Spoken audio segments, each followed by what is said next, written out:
जय गुरु जी, शुक्राना गुरु जी। संगत जी, गुरु जी का अनंतम अंतम शुक्राना। इतने प्यारे दर्शन गुरु जी के आप कर रहे हो। गुरु जी की ब्लेसिंग्स है जो गुरु जी आपको इतनी प्यारे दर्शन दे रहे हैं। गुरु जी अपनी मौजूदगी में शिव पुराण के पाठ को करवा रहे हैं। संगत जी, हम माफ़ी चाहेंगे, ये शिव पुराण का पाठ ड्यू टू टेक्निकल इशू की वजह से अधूरा रह गया। आज से शिव पुराण का पाठ दोबारा से शुरू हो रहा है चैनल पर, तो आप सभी ज़रूर सुने और प्यारा सा कमेंट करके हाजिर जरूर लगाए। चैनल को सब्सक्राइब कर ले, बेल आइकन को प्रेस करें और हाँ, अपना शुक्राना सत्संग हमारे साथ शेयर करें, क्योंकि हमने नंबर डिस्क्रिप्शन पे दे रखा है। इसी नंबर पे अपना शुक्राना सत्संग हमारे साथ शेयर करें, ताकि गुरु जी की ब्लेसिंग्स आपको भी मिले, हमें भी मिले। क्योंकि गुरु जी कहते हैं सत्संग शेयर करने से सिर्फ एक संगत का कल्याण नहीं होता, बल्कि जो उसे सुनता है या जो उसे शेयर करता है, जो उसे सुनाता है, उन सब संगत का कल्याण होता है। तो जय गुरु जी, शुक्राना गुरु जी। चैनल को सब्सक्राइब कर लें और अपना शुक्राना सत्संग जरूर करें, बेल आइकन को प्रेस कर लें और आगे शेयर जरूर करें। और हाँ, शिव पुराण का पाठ सुनने के बाद हाजिरी जरूर लगाएं। जय गुरु जी, शुक्राना गुरु जी। अथ दशमोध्याय सृष्टि स्थिति आदि 5 कृत्यों का प्रतिपादन। प्रणव एवं पंचाक्षर मंत्र की महत्ता। ब्रह्मा विष्णु द्वारा भगवत शिव की स्तुति तथा उनका अंतर्ध्यान होना। ब्रह्मा विष्णु ओचतुः सर्गाधि पंचकृतस्य लक्षणम ब्रूहि नो प्रभो। ब्रह्मा विष्णु बोले, हे प्रभो, हम दोनों का सृष्टि अथवा आदि 5 कृत्यों का लक्षण बताइए। शिवोवाच, शिव जी बोले, मत कृत्य बोधनम गुह्याम कृप्य प्रभृमि वाम सृष्टिः स्थितिश्च संहार स्थिरो भावोऽप्यनुग्रह पंचैव मे जगत कृत्यं नित्य सिद्धम जाच्युतः सर्गः संसार सरम्भेस्तत् प्रतिष्ठा स्थिति अमर्मतः संहारो मर्दनं तस्य तिरोभावस्तदुत्क्रमः तन्मोक्ष अनुग्रहस्तमे कृत्यमेवं हि पंचकं कृत्यमेतद्वतन्यः स्तुषिणं गोपुरबिम्बवत्। शिव जी बोले, मेरे कृत्य को समझना अत्यंत गहन है, तथापि मैं कृपा पूर्वक तुम दोनों को उनके विषय में बता रहा हूँ। हे ब्रह्मा और अच्युत, ये सृष्टि स्थिति संहार तिरोभाव अनुग्रह, ये 5 ही मेरे जगत संबंधी कार्य और नित्य सिद्ध है। ये 5 ही मेरे जगत संबंधी कार्य हैं जो नित्य सिद्ध हैं। यही संसार की रचना का जो आरंभ है वही सर्ग है। मुझे से पालित होकर सृष्टि का सुस्थिर रूप से रहना ही उनकी स्थिति कही गई है। उसका विनाश ही संहार है, प्राणों का उत्क्रमण ही तिरोभाव है। इन सबसे छुटकारा मिल जाना ही मेरा अनुग्रह है। इस प्रकार मेरे 5 कृत्य हैं। इन मेरे कर्तव्यों को चुपचाप अन्य पंचभूत आदि वहन करते रहते हैं, जैसे जल में पड़ने वाले गोपुर बिंब में आगमन होता रहता है। सगार्थी यच्तु कृत्यम संसार परिजृंभनम पंचम मुक्ति हेतुहे नित्यम मही च सुस्थिरम त्वदिदं पंचभूतेषु दृश्यते माम कर्चने सृष्टि भूमो स्थिति स्त्योः संसार पावके तथा तिरोभावनिलेः त्वदनुग्रह इह अम्बरे सृज्यते धरया सर्वमिति सर्वं प्रवर्धते अर्थ्यते तेजसा सर्वं वायुनु चाप्नियते व्योम्नाहनुगृहते सर्वं ज्ञेयमेवं ही सूरभि। सृष्टि आदि जो 5 कृत्य है, 4 कृत्य हैं, वे संसार का विस्तार करने वाले हैं। 5वां कृत्य अनुग्रह मोक्ष का हेतु है। वह सदा मुझ में अचल भाव से स्थिर रहता है। मेरे भक्तजन इन 5 कृत्यों को 5 भूतों में देखते हैं। सृष्टि भूतल में स्थित जल में, संहार अग्नि में, तिरोभाव वायु में, अनुग्रह आकाश में स्थित है। पृथ्वी से सबकी सृष्टि होती है, जल से सबकी वृद्धि होती है, आग सबको जला देती है, वायु सबको एक स्थान से स्थान पर ले जाती है और आकाश सबको अनुग्रहित करता है। यह विद्वान पुरुषों को जानना चाहिए।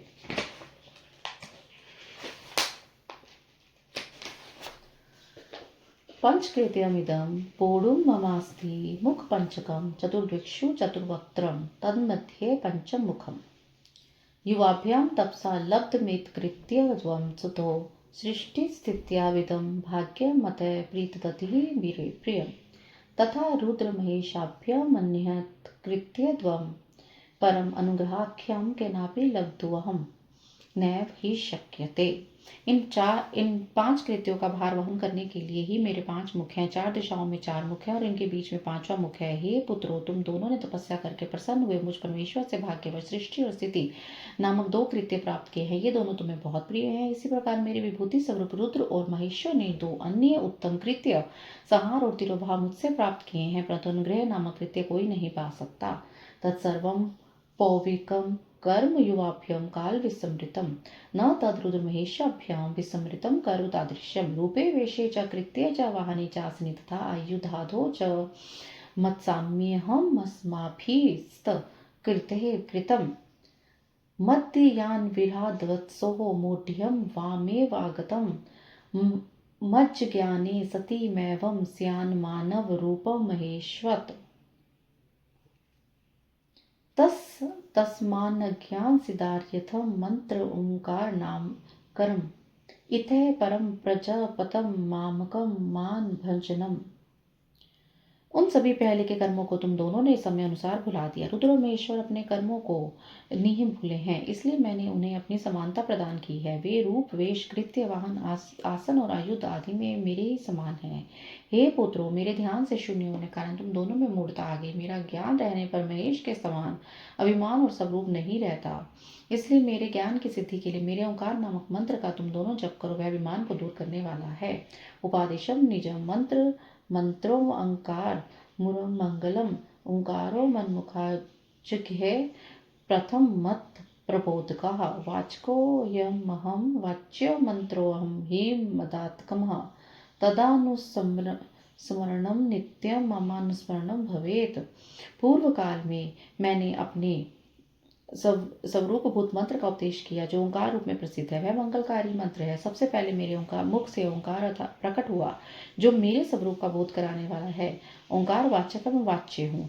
यह मंत्र मेरे स्वरूप ही है। प्रतिदिन ओंकार का निरंतर स्मरण करने से ही मेरा ही सदा स्मरण होता रहता है। अकार उत्तरात् पूर्व मुखार पश्चिमान्नात् मकारो दक्षिण मुखाद बिंदु है परांग मुख ततः नादो मध्य मुखादेवं पंचधासो विजृंभितः एक भूता पुनस्ततो द्विदो मिथ्याकाक्षरो भवेत्। नाम रूपात्मक सर्ववेद भूतकुलद्वयं व्याप्तन तेन मंत्रेण शिव शक्त्योश्च बोधकः।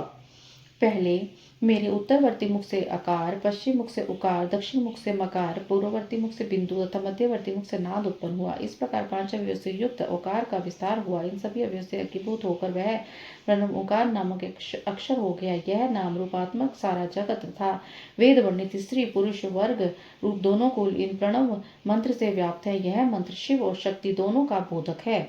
अस्मात् पंचाक्षरम जघ्ये बोधकम सकलस्य तत् अकाराधिक्रमणेव नकाराधि यत्क्रमम् अस्मात् पंचाक्षरजतः मात्रकः पंचभेदतः तस्माच्च श्रुतो वक्त्र अतिपाद्यत्रेव हि वेदाः सर्वस्ततो जज्ञ ततो वै मंत्रकोटिः तन्मन्त्रेण तत्सिद्धि सर्वसिद्धि रतो भवेत्। अनेन मंत्रकन्देन भोगो मोक्षश्च सिद्ध्यति। सकला मंत्र राजान साक्षाद्योग प्रदा शुभा। इसी प्रणव से पंचाक्षर मंत्र की उत्पत्ति हुई है जो मेरे सकल रूप का बोधक है। वह अकारादि क्रम से नकारादि क्रम से क्रमशः प्रकाश में आए। ओम नमः शिवाय इस पंचाक्षर मंत्र से मातृका वन प्रकट हुए जो पांच भेद वाले हैं। इसी से शिरोमंत्र तथा चारों मुखों से त्रिपदा गायत्री मंत्र का प्रकाट्य। उस गायत्री मंत्र से संपूर्ण वेद प्रकट हुए। उन वेदों से करोड़ों मंत्र निकले हैं। उन मंत्रों से भिन्न भिन्न कार्यों की सिद्धि होती है, परंतु इस प्रणव एवं पंचाक्षर से संपूर्ण मनोरथों की सिद्धि होती है। इस मूल मंत्र से भोग और मोक्ष दोनों ही सिद्ध होते हैं। मेरे सकल स्वरूप से संबंध रखने वाले सभी मंत्र राज साक्षात भोग प्रदान करने वाले और शुभ कारक है। नंदिकेश्वर उवाच पुंस्त्योस्त्र तिरः पटम गुरुः प्रकल्प्य मंत्रं च समदिशत परम निधाय तर्चिन्हि करा अंबुजम शनः रुदंग मुखम संस्थित्योत्यः साहंबिकः। नंदिकेश्वर बोले, तदंतर जगदम्बा पार्वती के साथ बैठे हुए गुरुवर महादेव जी ने उत्तराभिमुख बैठे ब्रह्मा और विष्णु को पर्दा करने वाले वस्त्र आच्छादित करके उनके मस्तक पर अपना कर कमल रखकर धीरे धीरे उच्चारण करके उन्हें उत्तम मंत्र का उपदेश दिया। त्रिरुच्यार्य गृहीण मंत्रम यंत्र तंत्रोक्ति पूर्वकम शिष्यो च तो दक्षिणायाः आत्मनम च समर्पयत् प्रबद्ध हस्तो किल तो तदंतिके तमु चतुर्देव वरम जगत गुरुहम। यंत्र तंत्र में बताई हुई विधि के पालन पूर्वक 3 बार मंत्र का उच्चारण करके भगवान शिव ने उन दोनों शिष्यों को मंत्र की दीक्षा दी। तत्पश्चात उन शिष्यों ने गुरु दक्षिणा के रूप में अपने आप को समर्पित कर दिया। दोनों हाथ जोड़कर उनके समीप खड़े हो उन देव श्रेष्ठ जगत गुरु का स्तवन किया। ब्रह्माच्युत वुच्युत हो नमो निष्कल रूपाय नमो निष्कल तेजसे नमल सकल नाथाय नमस्ते सकल आत्मने नमः प्रणव वाच्याय नमः प्रणव लिंगने नमः सृष्टि अधिकृत्रे च नमः पंचमुखायते। ब्रह्मा विष्णु बोले, हे प्रभु, आप निष्कल रूप है, आपको नमस्कार है। आप निष्कल तेज से प्रकाशित होते हैं, आपको नमस्कार है। आप सबके सर्व स्वामी, आपको नमस्कार है। आप सर्वात्मा को नमस्कार, आप सकल स्वरूप, आप महेश्वर को नमस्कार। आप प्रणव के वाच्यार्थ, आपको नमस्कार है। आप प्रणव लिंग वाले, आपको नमस्कार है। सृष्टि पालन संहार तिरोभाव अनुग्रह करने वाले, आपको नमस्कार। आपके 5 मुख हैं, आपको नमस्कार है। अ ई उ री ली ली ये 5 मूलभूत स्वर हैं और व्यंजन भी 5 वर्णों से युक्त 5 वर्ग वाले हैं। पंच ब्रह्म स्वरूपाय पंचकृत्याय ते नमः आत्मने ब्रह्माणे तुभ्यमनंत गुण शक्ति सकलाकल रूपाय शंभवे गुरुवे नमः इति स्तुत्वा गुरुवं पथ्ये ब्रह्मा विष्णुच्च नमते। आपके 5 मुख, आपको नमस्कार है। पंच ब्रह्मा स्वरूप 5 कृत्य वाले, आपको नमस्कार। आप सबके आत्मा है, आप ब्रह्मा है। आपके गुण और आपकी शक्तियां अनंत हैं, आपको नमस्कार। आपके सकल निष्कल 2 रूप है, आपके सदगुरु, आप सदगुरु एवं शंभु, आपको नमस्कार है। इन पद्यों द्वारा आपने गुरु महेश्वर की स्तुति करके ब्रह्मा और विष्णु अनेक इनके चरणों में प्रणाम किया। ईश्वर उवाच वत्सको सर्वतत्वं च कथितं दर्शितं च वाम जपितं प्रणव मंत्रं देवीदिष्टं मादात्कम ज्ञानं च सुस्थिरं भाग्यं सर्वं भवति शाश्वतम् आद्रियं च चतुर्दशं तज्जप्यं तवक्ष्यं भवेत्। ईश्वर बोले, हे वत्सो, मैंने तुम दोनों से सारा तत्व कह दिया और दिखा दिया। तुम दोनों देवी के द्वारा उपदिष्ट प्रणव अर्थात ओम, जो मेरा ही स्वरूप है, उसका निरंतर जप करो। इसके जप से ज्ञान स्थिर भाग्य अब सब कुछ सदा के लिए प्राप्त हो जाएगा। आद्रा नक्षत्र से चतुर्दशी को प्रणव का जप किया जाए तो अक्षय फल देने वाला होता है। सूर्य की संक्रांति से युक्त महाआद्रा नक्षत्र में किया गया प्रणव जप कोटि गुना से जप का फल देता है। मृगशिरा नक्षत्र का अंतिम भाग का पुनर्वसु आदि भाग पूजा होम और तर्पण आदि के लिए आद्रा के समान है, यह जानना चाहिए। आद्रा समूह सदा गेयम पूजा होम आदित्य तर्पणे दर्शनम तो प्रभाते च प्रात संघव काले हो। मृगशिरा नक्षत्र का अंतिम भाग पूर्वसु आदि भाग पूजा होम और तर्पण आदि के लिए सदा आद्रा के समान होता चाहिए, यह जानना चाहिए। मेरे लिंग का दर्शन प्रभात काल में, प्रातः तथा संघव मध्यान्ह काल के पूर्व काल में करना चाहिए। चतुर्दशी तथा गृहा निशित व्यापिनी भवेत प्रदोष व्यापिनी च प्रयुक्ता प्रश्यस्ते। लिंगम वेरम च मे तुल्यम यजताम लिंगमुत्तमम् तस्माह लिंगम परम पूज्यम वेरदपि मुमुक्षुभिः। लिंगम ओंकार मंत्रेण वेरम पंचाक्षरेण तुः स्वयमेव ही सद्रव्ये प्रतिष्ठाप्यम परेपि। मेरे दर्शन पूजन के लिए चतुर्दशी तिथि निशित व्यापिनी अथवा प्रदोष व्यापिनी लेनी चाहिए, क्योंकि परिवर्तनी अमावस्या तिथि से संयुक्त चतुर्दशी की प्रशंसा की जाती है। पूजा करने वालों के लिए मेरी मूर्ति तथा लिंग दोनों समान है, फिर भी मूर्ति की अपेक्षा लिंग का स्थान विशेष है। इसलिए मुमुक्षु पुरुषों को चाहिए कि वे मूर्ति से विशेष समझकर लिंग का पूजन करें। लिंग का ओंकार मंत्र से और वेद का पंचाक्षर मंत्र से पूजन करना चाहिए। शिवलिंग की शिवलिंग की स्वयं स्थापना करके तथा दूसरों से स्थापना करवा कर उत्तम द्रव्य में उपचारों से पूजा करनी चाहिए। पूज्य दुपार्श्य मतपादम सुलभम भवेत इति शास्त्रे तथा शिष्णुः तत्र वांतरितः शिवलिंग दूसरों से भी उपचारों से पूजा करनी चाहिए, इससे मेरा पद सुलभ हो जाता है। इस प्रकार इन दोनों शिष्यों को उपदेश देकर भगवान शिव यंत्र ध्यान हो गए। इति श्री श्री महापुराणे प्रथमायां विद्वेश्वर संहिता ओंकारोपदेश वर्णनम नाम 10वां अध्याय। इस प्रकार श्री शिव महापुराण के अंतर्गत प्रथम विद्वेश्वर संहिता में ओंकारोपदेश का वर्णन नामक 10वां अध्याय पूर्ण हुआ। जय गुरु जी, शुक्राना गुरु जी, हर हर महादेव। जय गुरु जी। ओम नमः शिवाय। शिव जी सदा सहाय। ओम नमः शिवाय। गुरु जी सदा सहाय। श्री शिव महापुराण विद्वेश्वर संहिता अथैकादशोध्याय। शिवलिंग की स्थापना, उसके लक्षण और पूजन की विधि का वर्णन तथा शिव पद की प्राप्ति कराने वाले सत्कर्मों का विवेचन। ऋषय उचुः कथम लिंगम प्रतिष्ठाप्यम कथम वा तस्य लक्षणम कथम वा तस्म अभिचर्यम देशे काले च केनहि।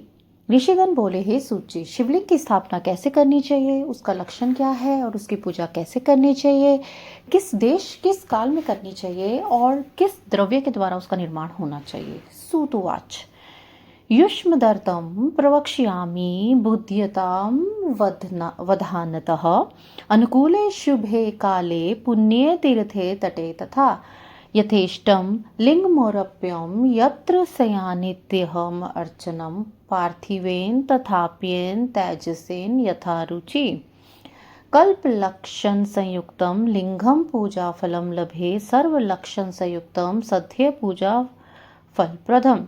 सूची बोले हैं महर्षियों, मैं आप लोगों के लिए इस विषय का वर्णन करता हूँ, ध्यान देकर समझिए। अनुकूल एवं शुभ समय में किसी पवित्र तीर्थ में अथवा नदी आदि के तट पर अपनी रुचि के अनुसार किसी जगह शिवलिंग की स्थापना करनी चाहिए जहाँ नित्य पूजन हो सके। पार्थिव द्रव्य से, जलमय द्रव्य से अथवा धातुमय पदार्थ से अपनी रुचि के अनुसार कल्पोक्त लक्षणों से युक्त शिवलिंग का निर्माण करके उसकी पूजा करके उपासकों को उस पूजन का पूरा पूरा फल प्राप्त होता है।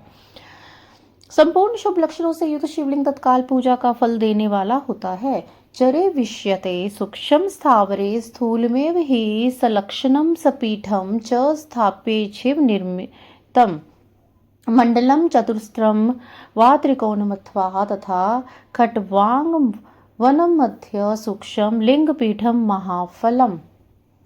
यदि चल प्रतिष्ठा करनी हो तो इसके लिए छोटा सा शिवलिंग, और यदि अचल प्रतिष्ठा करनी हो तो स्थूल शिवलिंग श्रेष्ठ माना जाता है। उत्तम लक्षणों से युक्त पीठ से इस शिवलिंग की स्थापना करनी चाहिए। शिवलिंग का पीठ मंडलाकार, गोल, चकोर, त्रिकोण अथवा खटवांग के आकार का, ऊपर गोल तथा आगे लंबा होना चाहिए। ऐसा लिंग पीठ महान फल देने वाला होता है। प्रथम लादिभ्यो लिंगम लोहादिभिः कृतम् येन लिंगम तेन पीठम स्थावरे ही विशिष्यते। लिंगम पीठम चरे त्वेकम लिंगम बाण कृतम विना लिंग प्रमाणम कृतानाम द्वादशाग्लमुत्तमम्। न्यूनं चेत् फलमपं स्याधिकं नैव दुष्यते कुत्रेकां ल्यूनं चरेपि च तथैव हि। पहले मिट्टी, प्रस्तर आदि से तथा लोहे आदि से शिवलिंग का निर्माण करना चाहिए। जिस द्रव्य से शिवलिंग का निर्माण हो उसी से उसका पीठ भी बनाना चाहिए। यही स्थावर अचल प्रतिष्ठा वाले शिवलिंग की विशेष बात है। चल प्रतिष्ठा वाले शिवलिंग में भी लिंग और पीठ का एक ही उपादान होना चाहिए, किंतु बाण लिंग के लिए यह नियम नहीं है। लिंग की लंबाई निर्माणकर्ता के 12 अंगुल के बराबर होनी चाहिए। ऐसा ही शिवलिंग उत्तम कहा गया है। इससे कम लंबाई हो तो फल में कमी आ जाती है, अधिक हो तो कोई दोष नहीं। चर लिंग में भी वैसा ही नियम है, उसकी लंबाई कम से कम कर्ता के 1 अंगुल के बराबर होनी चाहिए।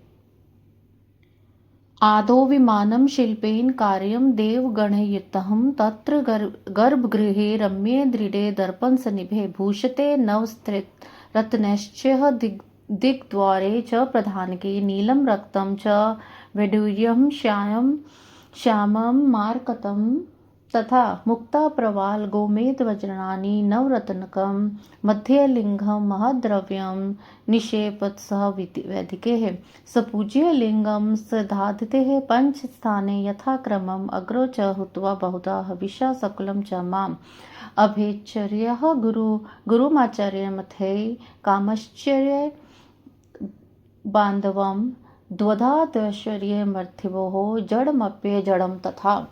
पहले शिल्प शास्त्र के अनुसार एक विमान या देवालय बनवाएं जो देवगणों की मूर्तियों से अलंकृत हो। उसका गर्भगृह बहुत ही सुंदर सुदृढ़ दर्पण के समान स्वच्छ हो। उसे 9 प्रकार के रत्नों से विभूषित किया गया हो। उसमें पूर्व और पश्चिम दिशा में 2 मुख्य द्वार हो। जहाँ शिवलिंग की स्थापना करनी हो उस स्थान के गर्त में नीलम, लाल रतन, वैदूर्य, श्याम रतन, मरकत, मोती, मूंगा, गोमेद और हीरा, इन 9 रत्नों को तथा अन्य महत्वपूर्ण द्रव्यों को वैदिक मंत्रों के साथ छोड़ें।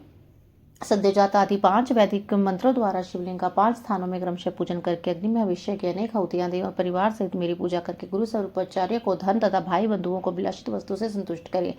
याचकों को जड़ सुवर्ण, गृह एवं भू संपत्ति तथा चेतन गौ आदि का वैभव प्रदान करें। स्थावरम जंगम जीवम सर्वम संतोष्य यत्नतः सुवर्णपूरिते श्वभद्रे नवरत्नश्च पूरिते सदाधि ब्रह्माचार्यः ध्यात्वा देवं परम शुभम उदीर्यः च महामन्त्रंकारं नादघोषितम् लिंगम तत्र प्रतिष्ठाप्य लिंगम पीठेन योजयेत् लिंगम सपीठ्यं निक्षिप्य नित्य लेपेन बंधेत।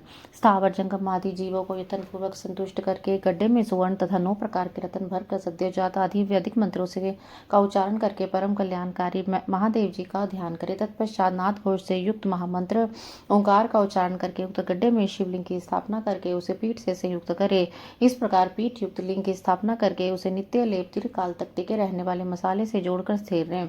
ओम सद्योजातम प्रपधामि सद्योजातः वै नमो नमः। भवे भवे नाति भवे भवस्व माम भवोत्व नमः। ओम वामदेवे नमो ज्येष्ठाय नमः श्रेष्ठाय नमो रुद्राय नमः कालाय नमः कलविक्रणाय नमः बलविक्रणाय नमो बलाय नमो बलप्रमथाय नमो सर्वभूतमनाय नमो मनोन्मनाय नमः। ओम अघोरेभ्यः घोरेभ्यो घोर घोरतरेभ्यः सर्वेभ्यः सर्वशर्वेभ्यः नमस्तेतु रुद्ररूपेभ्यः। ओम तत्पुरुषाय विद्या महादेव धीमहि तन्नो रुद्रः प्रचोदयात्। ओम ईशानः विद्यानमीश्वरः सर्वभूतां ब्रह्मा अधिपति ब्रह्मणो अधिपति ब्रह्मा शिवो म अस्तु सदाशिवम्। एवं वेरम च स्थाप्यं तत्र परम शुभम पंचाश्रेण वैरम तो उत्सवार्थम बहुस्तता। इस प्रकार वहाँ पंचाक्षर मंत्र से परम सुंदर वेद मूर्ति की स्थापना करनी चाहिए। सारांश यह है कि भूमि संस्कार आदि की सारी विधि जैसे लिंग प्रतिष्ठा के लिए कही गई है वैसे ही वेद अर्थात मूर्ति या प्रतिष्ठा के लिए भी समझनी चाहिए। अंतर इतना ही है कि लिंग प्रतिष्ठा के लिए प्रणव मंत्र के उच्चारण का विधान है, परंतु वेद की प्रतिष्ठा पंचाक्षर मंत्र से करनी चाहिए। जहाँ लिंग की प्रतिष्ठा हुई है वहाँ भी उत्सव के लिए और बाहर सवारी निकालने आदि के निमित्त वेद मूर्ति को भी रखना आवश्यक है। वेरम गुरुभ्यः द्वित्वः साधुभिः पूजितं तु वा एवं लिंगे च वेरे च पूजा शिवप्रदप्रदः। पुनश्च द्विविधं प्रोक्तं स्थावरं जंगम तथा स्थावरं लिंगमित्यं हस्तुः गुल्मादिकं तथा जंगम लिंगमित्यः कृमिकीटकादिकं तथा स्थावरस्य च शुश्रूषा जंगमस्य च तर्पणं ततत् सुखानुग्रहेण शिवा पूजा विदुब्धा। पीठम्बमयं सर्वं शिवलिंगं च चिन्मयम्। वेर को बाहर से भी लिया जा सकता है, उसे गुरुजनों से ग्रहण करे। बाह्य वेर भी वही लेने योग्य है जो साधु पुरुषों द्वारा पूजित हो। इस प्रकार लिंग में और वेर में की गई महादेव जी की पूजा शिव प्रदान करने वाली है। स्थावर और जंगम के वेद से लिंग भी 2 प्रकार का कहा गया है। वृक्ष लता आदि को स्थावर लिंग कहते हैं और कृमि कीट आदि को जंगम लिंग। सिंचने आदि के द्वारा स्थावर लिंग की सेवा करनी चाहिए। जंगम लिंग को आहार एवं जल आदि देकर तृप्त करना उचित है। उन स्थावर जंगम जीवों को सुख पहुंचाने के लिए निरुक्त होना भगवान शिव का पूजन है, ऐसा विद्वान पुरुष मानते हैं। इस प्रकार चराचर जीवों को ही भगवान शंकर के प्रतीक मानकर उनका पूजन करना चाहिए। पीठाम्बमयं सर्वं शिवलिंगं च चिन्मयं यथा देवी मुमांखेः धृत्वा तिष्ठति शंकरः तथा लिंगमिदं पीठं धृत्वा तिष्ठति संततम्। सभी पीठ पराप्रकृति जगदम्बा का स्वरूप है और समस्त शिवलिंग चैतन्य स्वरूप है। जैसे भगवान शंकर देवी पार्वती को गोद में बिठाकर विराजते हैं, उसी प्रकार यह शिवलिंग सदा पीठ के ही साथ ही विराजमान होता है। एवं स्थाप्य महालिंगम पूज्य दुपचार कहे नित्य पूजा यथाशक्ति ध्वजाधिकरणम तथा इति स्थाप्य लिंगम साक्षाच्छिव पद प्रदम अथवा चरलिंगम तो षोडशे उपचारकः पूज्येच यथान्यहं कर्माच्छिव पदप्रदम आह्वानं चासं च अर्घ्य पादं तथैव च।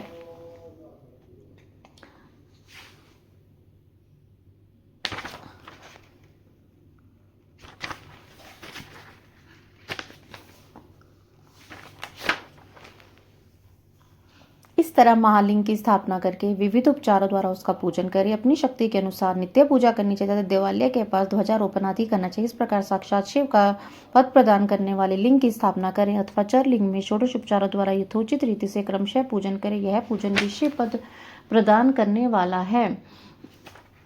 आह्वान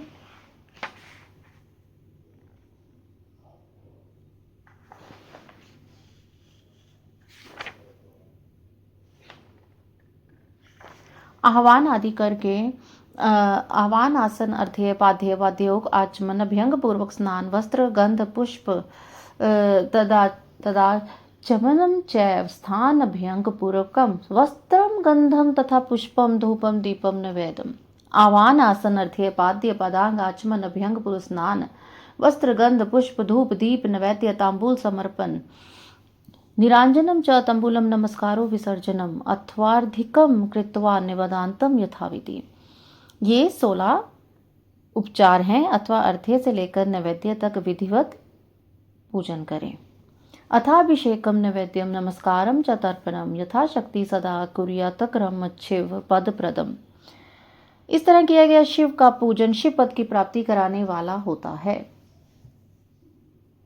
अथवा मनुष्य लिंगे पयाशे देवे स्वयं भुवे स्थापिते पूर्वके लिंगे सोपचारम यथा तथा पूजोपकरणे दत्ते यत् किंचित फल मनुष्यते प्रदक्षिणा नमस्कारे क्रमाच्य पदप्रदम लिंगम दर्शन मात्रम वा नियमेन शिवप्रदम मृत पिष्ट गोष्कृत पुष्पे करवीरेन वा फले गुडेन नवनीतन भस्मान्यर्था रुचिः लिंगम यथनेन कृतवन्ते यजे तद अनुस्तरात्।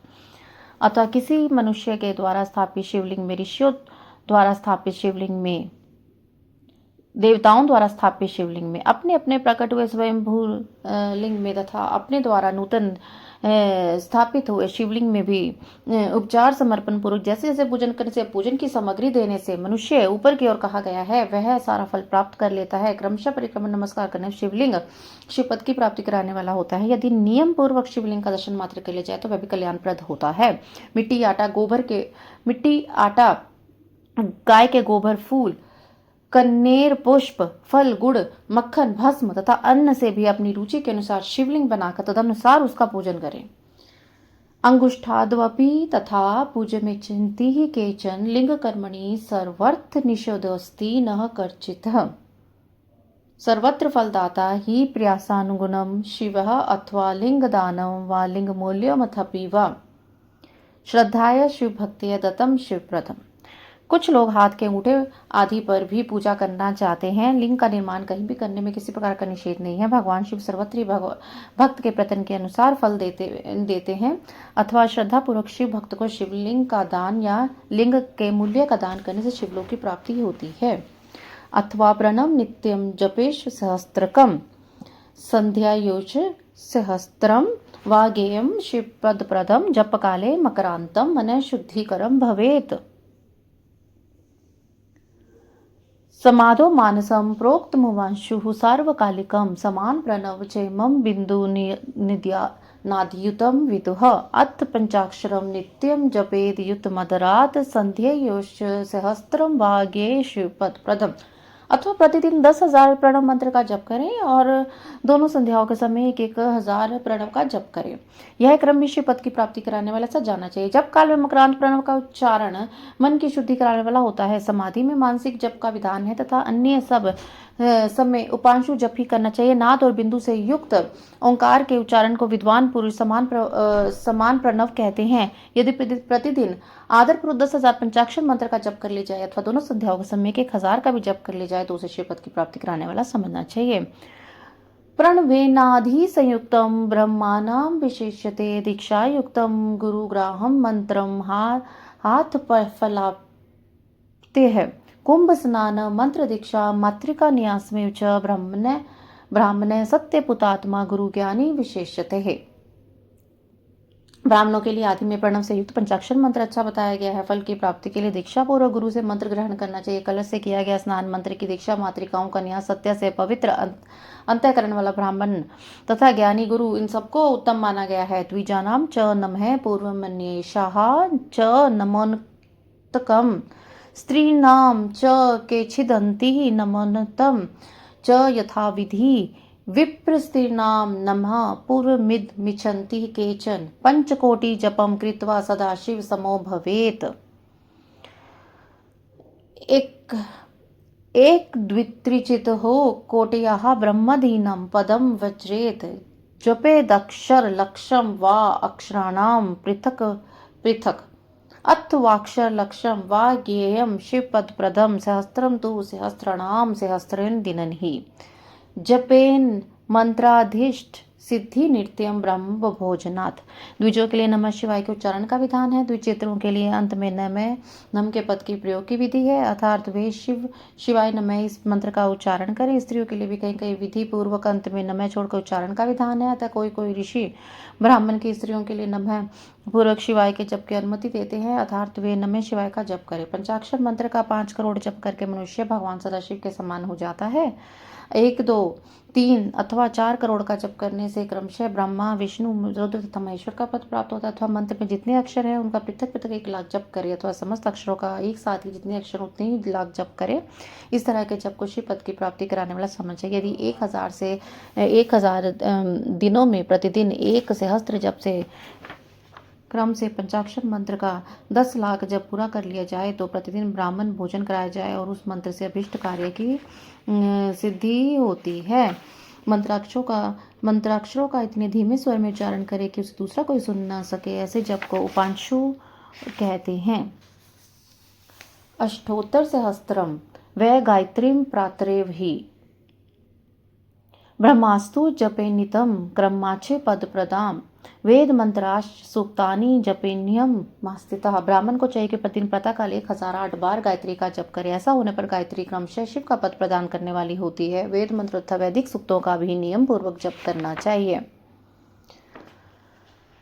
एकम दर्शान मंत्रम च शतोनम च तुदर्वकम अयुतम च सहस्त्रकम च शतमेकम विना बहवेत वेद प्रायणम चैव गेयम शिव पद प्रदम अन्यान्य बहुत्रहान मात्रांच वेद क्षर लक्षतः एकाक्षरां तथा मंत्रांच पेदशः कोटितः ततः परम जपे चव सहस्त्रम भक्ति पूर्वकम। एकाक्षर मंत्र 10,000, दर्शान मंत्र 1,000, 100 से कम अक्षर वाले मंत्र 1 और 100 और उससे अधिक अक्षर वाले मंत्र यथाशक्ति 1 से अधिक बार जपने चाहिए। वेदों के पारायण को भी शिव पद की प्राप्ति कराने वाला जाना चाहिए। अन्य तो बहुत से मंत्र हैं, उनका भी अक्षर जितने अक्षर हो उतने लाख का जाप करना चाहिए। एकाक्षर मंत्र को उसी तरह करोड़ों की संख्या में जपना चाहिए। अधिक अक्षर वाले मंत्र 1000 की संख्या में भक्तिपूर्वक जपने चाहिए। एवं कुर्यादहतः शक्ति क्रमाच्य पदम लभेत नित्यम रुचिकरत्वेकम मंत्र मामारन मंतिकम सहस्त्र मोमिति जपेत सर्वाभीष्टम शिवाज्ञा। इस प्रकार जो यथाशक्ति जप करता है वह क्रमशः शिव पद प्राप्त कर लेता। अपनी रुचि के अनुसार किसी एक मंत्र को अपनाकर मृत्यु पर्यंत प्रतिदिन उसका जप करना चाहिए अथवा ओम इस मंत्र का प्रतिदिन 1 सहस्त्र जप करना चाहिए। ऐसा करने पर भगवान शिव की आज्ञा में संपूर्ण मनोरथों की सिद्धि होती है।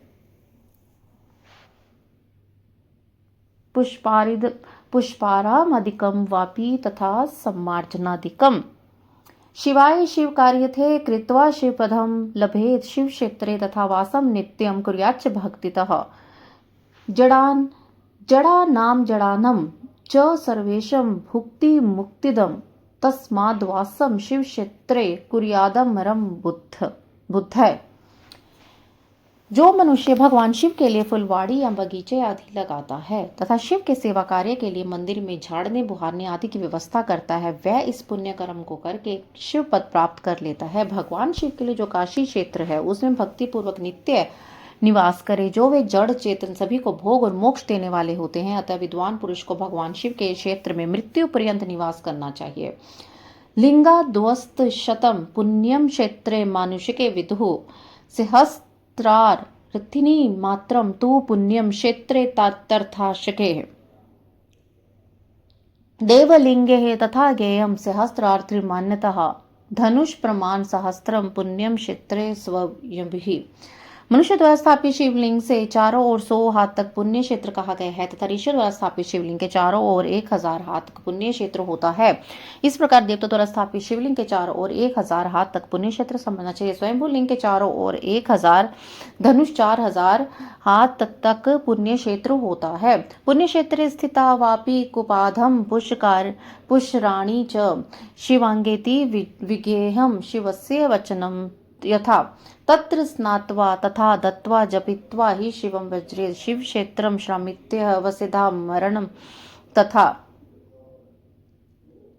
द्वाहं दशां मास्यं वा सपिण्डीकरणं तु वा अभिधकं वा शिवक्षेत्रे क्षेत्रे पिण्डमथापि वा सर्वपापैः निर्मुक्तः सद्यः शिवपदं लभेत् अथवा सप्तरात्रं वा वस्वेधा पंचरात्रकम्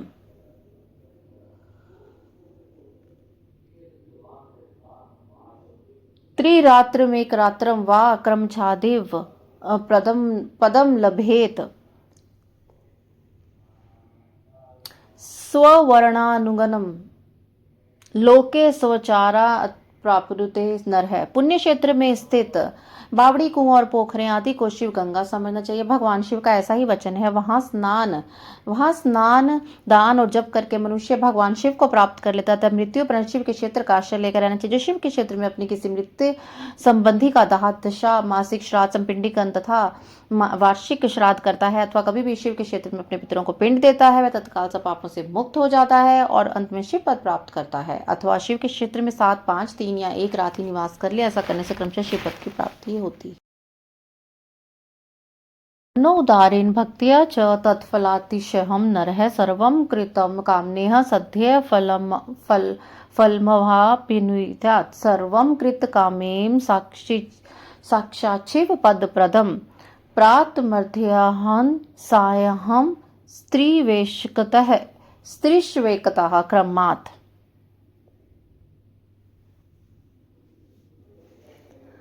प्रातःवृद्धिकरं ज्ञेयं मध्याह्नं कामिकं तथा सायं शान्तिकं ज्ञेयं रात्रवपि तथैव हि कालो निशिथो वै प्रोक्तो मध्याह्नमिध्वं निशिः शिव पूजा विशेषेण तत्काले अभीष्ट सिद्धिदाः एवं ज्ञात्वा नरः कुर्वन्यथो फल भगवेत् कलो युगे विशेषण फल सिद्धो अस्ति कर्मणः।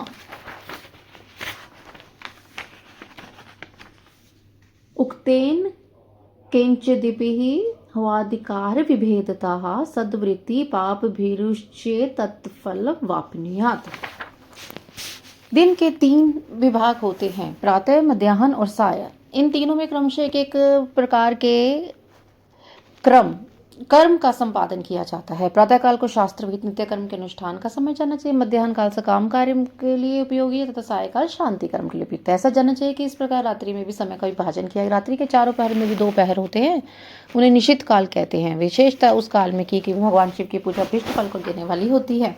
ऐसा जानकर कर्म करने वाला मनुष्य यथोक्त फल का भागी होता है। विशेषतः कलयुग में कर्म से ही फल की सिद्धि होती है। अपने अपने अधिकार के अनुसार ऊपर कहे गए किसी भी कर्म के द्वारा शिव आराधन करने वाला पुरुष यदि सदाचारी है तो पाप से डरता है, तो वह उन कर्मों का पूरा फल अवश्य प्राप्त कर लेता है। ऋषियोच अथ क्षेत्राणि पुण्यानि समासात् कथस्वेनः सर्वाः स्त्रियश्च पुरुषा यान्यान्य स्त्रियः पदं लभेत सूत योगीवर श्रेष्ठ शिव क्षेत्रागमस्तथा सूतवाच शृणुत श्रद्धया सर्व क्षेत्राणि च तदागमन। ऋषिगण बोले, हे सूची, अब आप हमें पुण्य क्षेत्र बताइए जिनका आश्रय लेकर सभी स्त्री पुरुष शिव पद प्राप्त कर ले। हे सूची, हे योगी वरों में श्रेष्ठ शिव क्षेत्र तथा शैवगमों में शिव विषयक शास्त्रों का भी वर्णन कीजिए। सूत जी बोले, हे ऋषियों, सभी क्षेत्रों और आगमों का वर्णन पूर्वक श्रद्धा पूर्वक सुनिए। इति श्री ऋषि महापुराणे प्रथमाय विद्वेश्वर संहितां शिवलिंग पूजा आदि वर्णम नामकः द्वादशो अध्याय। इस प्रकार श्री शिव महापुराण के अंतर्गत प्रथम विद्वेश्वर संहिता में शिवलिंग की पूजा का वर्णन नामक 11वां अध्याय पूर्ण हुआ। जय गुरु जी, शुक्राना गुरु जी।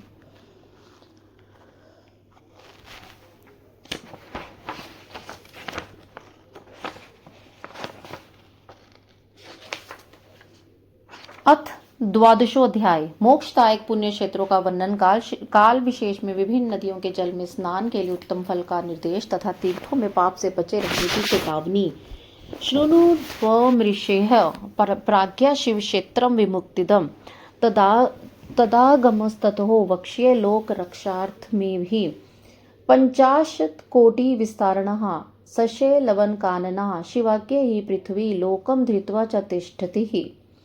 तत्र तत्र शिव क्षेत्रम तत्र तत्र निवासिना मोक्षार्थम कृपा देवै क्षेत्रम कल्पितवान् प्रभु परिग्राहत ऋषीणाम च देवनाम च परिग्राहत स्वयंभू भूतन्याथानिः लोक रक्षार्थमेव हि तीर्थे क्षेत्रे सदा कार्यं स्नान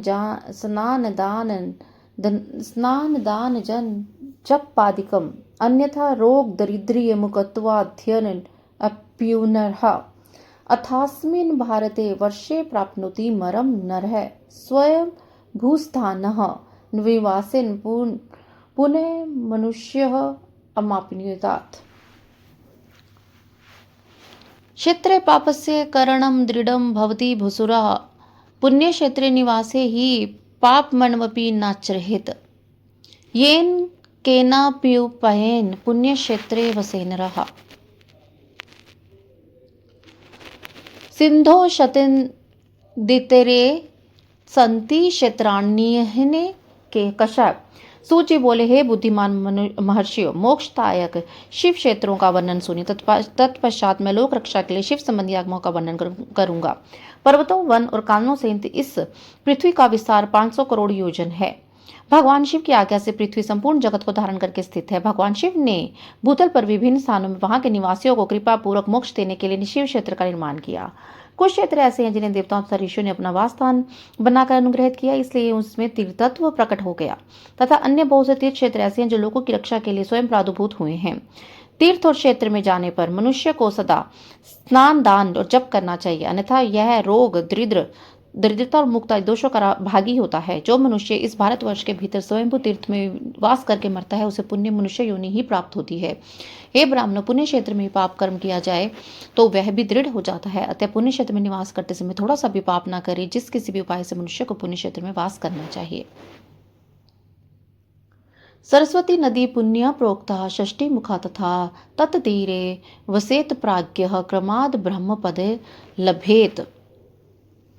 हिम द्विरजः गंगा पुण्य शतमुखा नदी ततीरे चैव काश्यादि पुण्य क्षेत्राण्यः निकषः तत्र तीरं प्रशस्तं हि मृगे मृग बृहस्पतोः शोणभद्रोः दशमुखा पुण्योभीष्ट फलप्रदा तत्र स्नानोपवासेन पदम वैन्यकं लभे चतुर्विशमुखा पुण्य नर्मदा च महानदी तस्यां स्नानेन वासेन पदम वैष्णव महाप्युन्यात् तमसा द्वादशमुखा रेवा दशमुखा नदी गोदावरी महापुण्य ब्रह्म गोवधनाशिनी एकमेशमुखा प्रोक्ता रुद्रलोक प्रदायिनी कृष्णावेणी पुण्य नदी सर्व पापक्षयावह षष्टादशमुखा प्रोक्ता विष्णुलोक प्रदायिनी तुंगभद्रा दशमुखा ब्रह्मलोक प्रदायिनी सुवर्णमुखी पुण्य प्रोक्ता नवमुखा तथा तत्रैव सुप्रजनयते ब्रह्मलोक कच्युत तथा सरस्वती च पंपा च कन्या श्वेत नदी शुभा एतांसम तीरवासेन इंद्रलोकम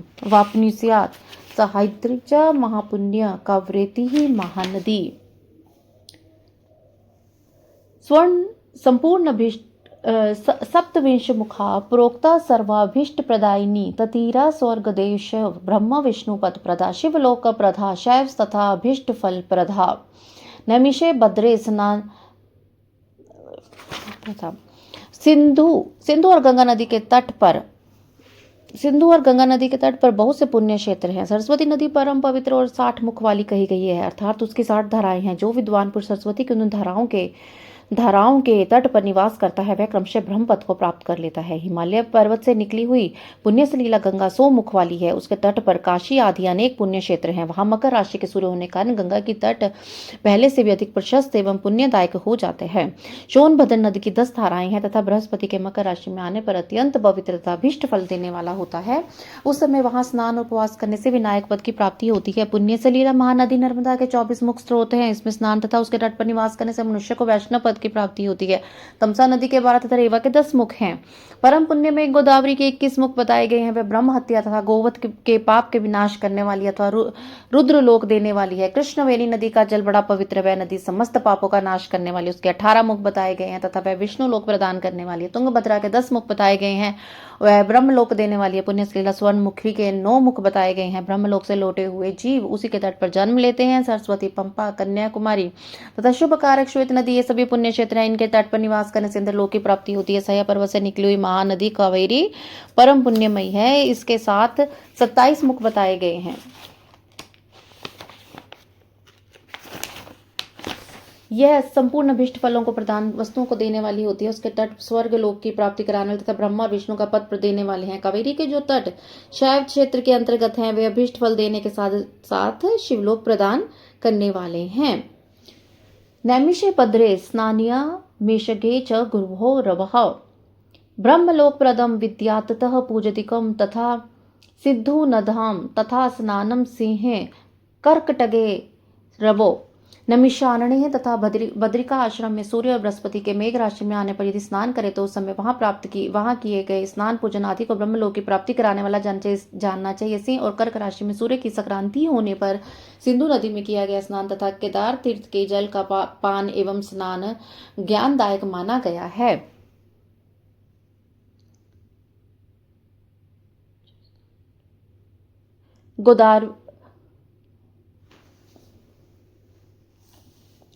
गोदावर्यः सिंह मासे स्नानीत्य सिंह बृहस्पतो शिवलोक प्रदमिति शिवनोक्तम तथा पुरः यमुना शोन्यो स्नान्यात् गुरुः कन्यागते रवो धर्मलोके दंती लोके महाभोग प्रदम विदुः कावेश तथा स्नायातुलागे तु रवो गुरुः विष्णुमवर्चन महात्म्य सर्वभीष्ट प्रदम विदुः वृश्चिके मासी संप्राप्ते तथार्के गुरु वृश्चिके नर्मदायम नदी स्नान विष्णु लोक मलोकमावपिन्यात् स्वर्ण मुखरी स्नानम चापगे च गुरो रवो शिवलोक पद्मिति ब्राह्मणो वचम यथा मृगमासी तथा स्नान्याजा वयम मृगगे गुरो शिवलोक पद्मिति ब्राह्मणो वचम यथा ब्रह्मा विष्णु पदे भुक्त्वा तदन्ते ज्ञानमाह।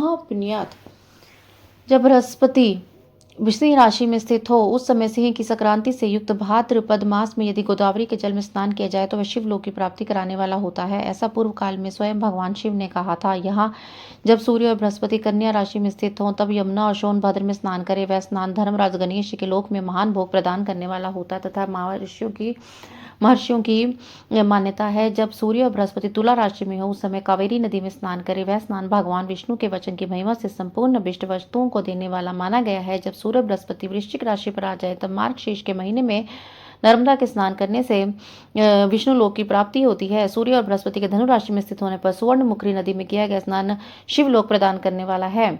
यह ब्रह्मा जी का वचन है। जब सूर्य और बृहस्पति मकर राशि में स्थित हों उस समय माघ मास में गंगा जी के जल में स्नान करना चाहिए। ब्रह्मा जी का कथन है कि वह स्नान शिवलोक की प्राप्ति कराने वाला होता है। शिवलोक के पश्चात ब्रह्मा और विष्णु के स्थान में सुख भोग कर अंत में मनुष्य को ज्ञान की प्राप्ति हो जाती है। गंगाया माघ मासे तु तथा कुंभ गते रभो श्राद्धम व पिंडदानम व तिलोदकमथापि व वंशद्वय पितॄणां च कुलकोट्योद्धरं विदुः कृष्णावेन्यं प्रशंसन्ति मीनगे च गुरुः रवोः तत्तीर्थे च तन्मासी स्नानमिन्द्र प्रदम गंगां व सहजां वपि समृश्यतं वसेद बुधे तत्काल कृत पापस्य क्षयो भवति निश्चितम्।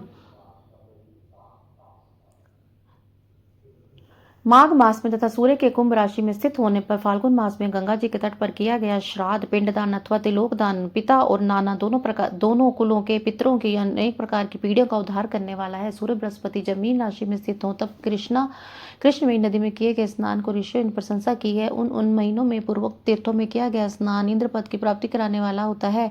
विद्वान पुरुष गंगा तथा कावेरी नदी का आश्रय लेकर तीर्थ वास करे। ऐसा करने से उस समय में किया गया पाप निश्चय ही नाश हो जाता है।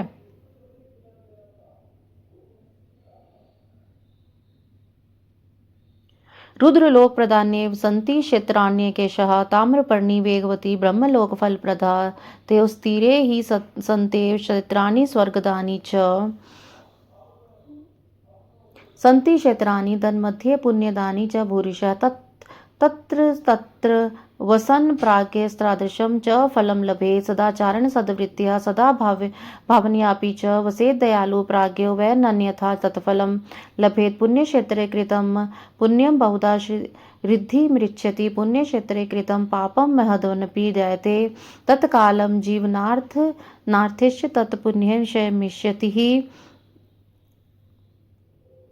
पुण्यमैश्वर्यदं प्राहुं कायिकं वाचिकं तथा मानसं च तथा पापं तादृशं नाशे द्विजा मानसं वज्रलेपं तु कल्पानुगम तथा।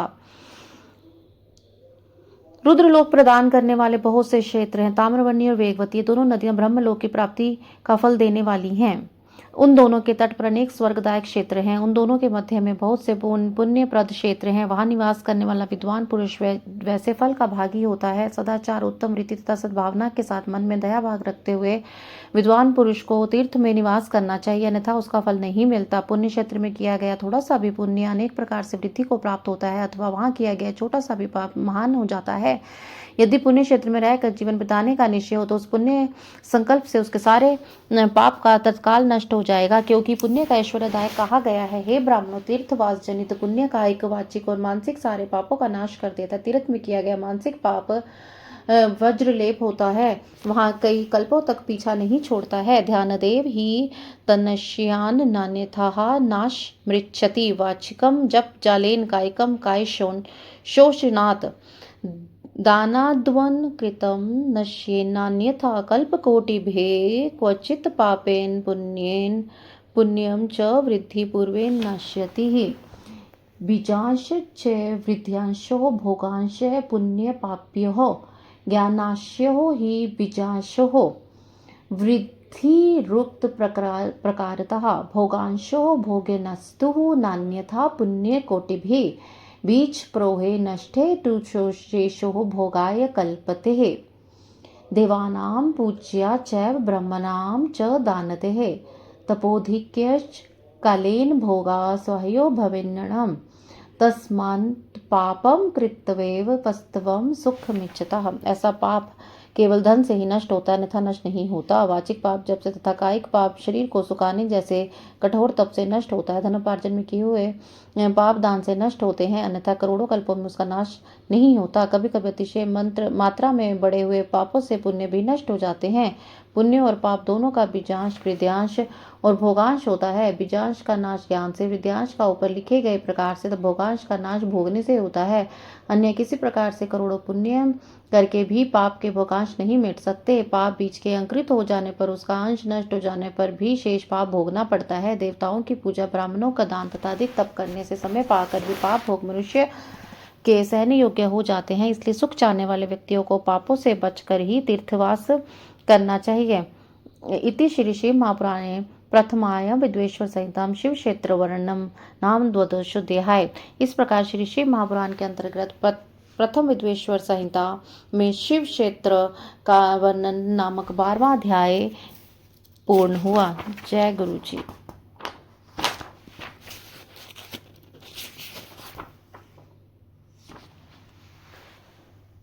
अथ त्रयोदशोऽध्याय। सदाचार, शौचाचार, स्नान, भस्म धारण, संध्या वंदन, प्रणव जप, गायत्री जप, दान, न्यायतः धनोपार्जन तथा अग्निहोत्र आदि की विधि एवं उनकी महिमा का वर्णन।